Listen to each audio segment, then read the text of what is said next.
The woman who runs the bakery on Lowell Street has handed you this same thing every morning for 5 years. A small sourdough loaf, still warm, and a black coffee in a paper cup with a lid she never quite seats right, so it leaks a little on the walk to your car. She knows you don't want a bag. She knows you tear the heel off before you reach the door. She knows your first name. She does not know your last name is on the deed of the building 3 doors down, the one her shop sits in, the one whose rent she wires on the first of every month to a property manager she has never met. That's the point. That is the entire point. It's a Tuesday, 6:50 in the morning. The ovens behind her tick as they cool. The place smells like flour and something close to burnt sugar. Her name is Ruth. She thinks you inspect buildings for the city. Something about the way you look up at ceilings, she said once. You let her keep it. It's a good cover, and it costs nothing. Your phone buzzes in your coat. You look once. A 19-building self-storage facility outside Tulsa just finished its monthly billing run. $41,800. Collected automatically. No key handed to anyone. No call about a broken gate. You set the phone face down on the counter. Ruth slides the coffee across. You leave $4 on a $3 order and tell her the bread is better than yesterday's, which it is. You walk out into a morning that has no idea who you are. It started with a bag of ice, not a pitch deck, not a mentor, not a single clean moment you could film later. A bag of ice you couldn't buy. You were 25. You drove a parts van for an industrial supply company, $39,000 a year, and it was the kind of July where the air over the asphalt bends. You stopped at a gas station off Route 6 for ice, and the outdoor machine, the big standalone freezer kind that lives near the air pump, was jammed. Bills going in, nothing coming out. You went inside. The cashier didn't look up. Not ours, he said. Some company stocks that. Some company.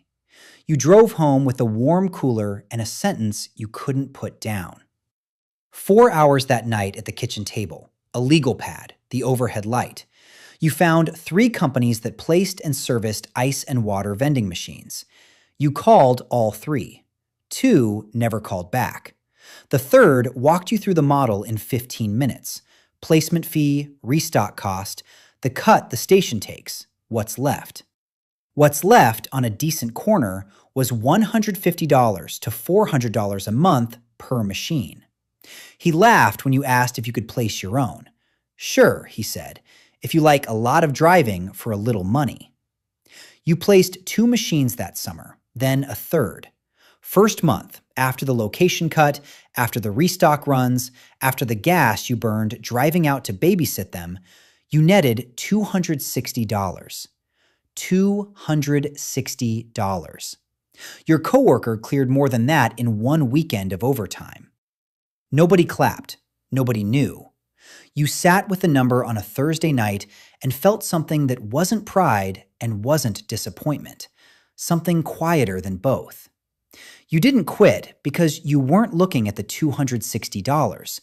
You were looking at what the $260 proved. The machine didn't need you. It sat in a hallway of heat, solving one small problem for a rotating cast of strangers, and it paid you whether you showed up or not. The number didn't matter. The architecture did. Here is what nobody tells you about real money. It doesn't announce itself. There is no morning you wake up and feel it land like weather. It builds the way a riverbank builds, grain by grain, in the dark, against the current. And then one day you look down and there is ground under you that was not there before. The ice machines funded the first real thing, a half-empty self-storage facility 2 towns over, owned by a man who had stopped paying attention to it.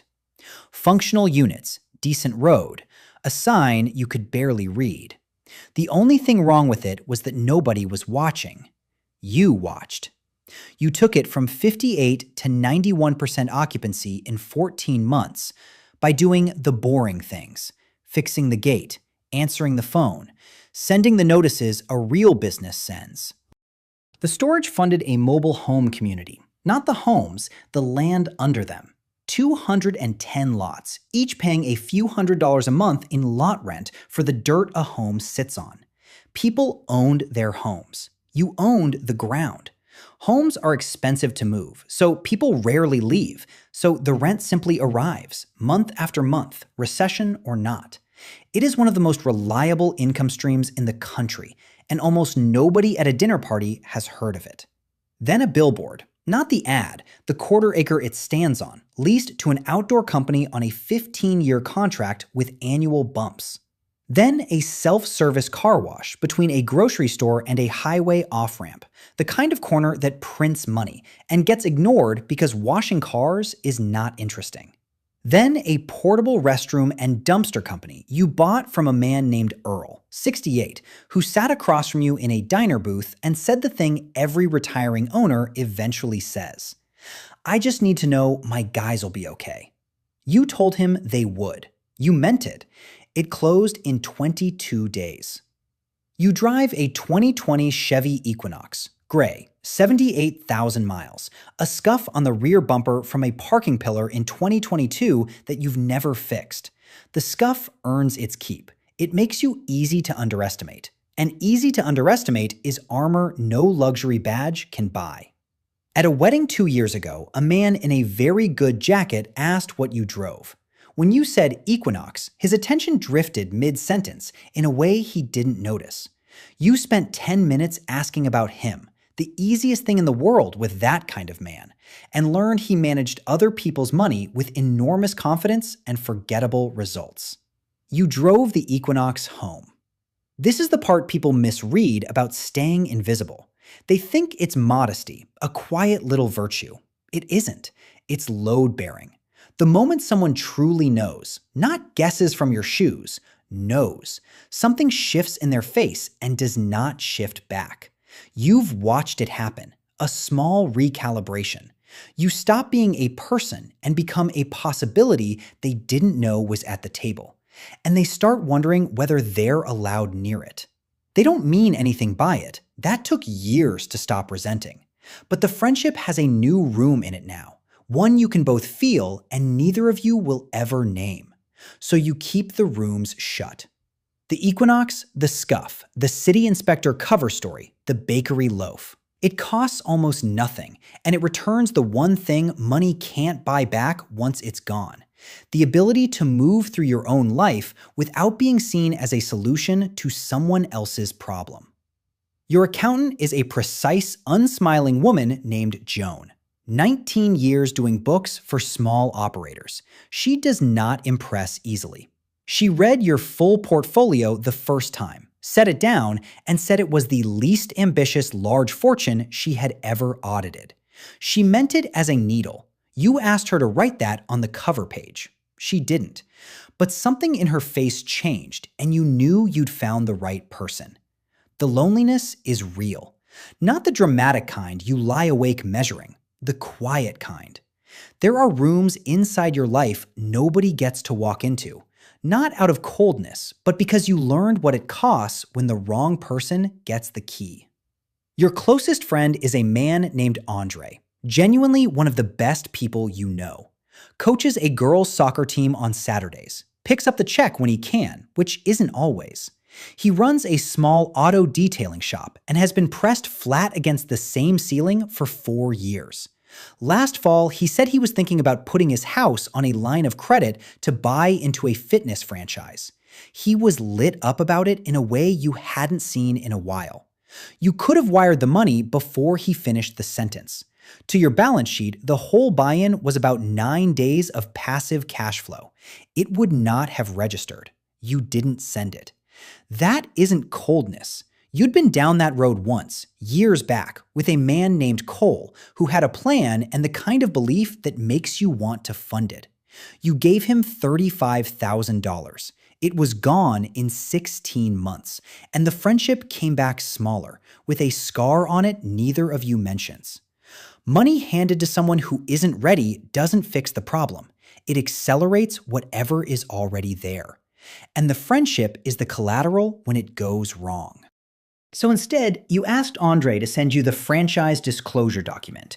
You read all 90 pages that night. You sent him a careful email, written to sound like a guy who just read up on franchising in general, flagging 3 clauses most people never model: the territory rule, the markup on supplies you're forced to buy from the franchisor, the renewal fee that lands in year 10 like a trap. He called 2 days later and said the math fell apart once he ran it for real. "How'd you know to look at that?" he asked. You told him you read a lot. He said you were a strange guy. You said, yeah. He didn't take the line of credit. He found a community lender, opened a second detailing bay on terms that wouldn't sink him, and called you the night he signed. He was a little choked up, the way people get when a thing they worked for actually arrives. He said he couldn't have done it without you. You will never tell him what the check could have been.